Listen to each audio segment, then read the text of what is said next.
കന്യാസുതനേ ദൈവകുമാര മണ്ണിൻ രക്ഷകനേ.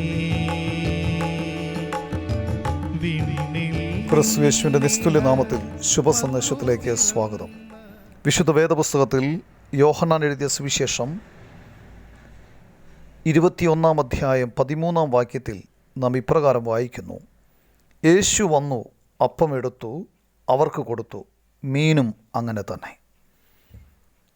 യേശുക്രിസ്തുവിൻ്റെ പുനരുത്ഥാനത്തിനു ശേഷം ശിഷ്യന്മാർ മീൻ പിടിക്കാൻ കടലിൽ പോയി. ആ രാത്രി മുഴുവനും അധ്വാനിച്ചിട്ടും ഒന്നും പിടിച്ചില്ല. അവർ വളരെ ക്ഷീണിതരായിരുന്നു. എന്നാൽ പുലർച്ചെ യേശു വന്നു, അപ്പമെടുത്ത് അവർക്ക് കൊടുത്തു. മീനും അങ്ങനെ തന്നെ.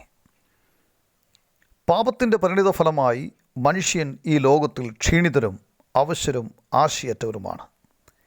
ഈ ലോകത്തിൽ അവർക്ക് സമാധാനം ലഭിക്കുവാൻ, ആശ്വാസമേകുവാൻ ആരുമില്ല. കർത്താവായ യേശുക്രിസ്തു ക്രൂശിൽ മാനവരാശിക്ക് വേണ്ടി പ്രായശ്ചിത്തയാഗമായി തീർന്നു.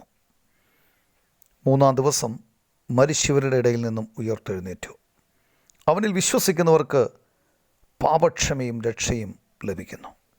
ഈ ലോകത്തിൽ പാപഭാരം ചുമന്ന് അവശരായ ജനകോടികൾക്ക് ആശ്വാസമേകുവാൻ ഒരുവനേയുള്ളൂ. അവൻ കർത്താവായ യേശുക്രിസ്തു.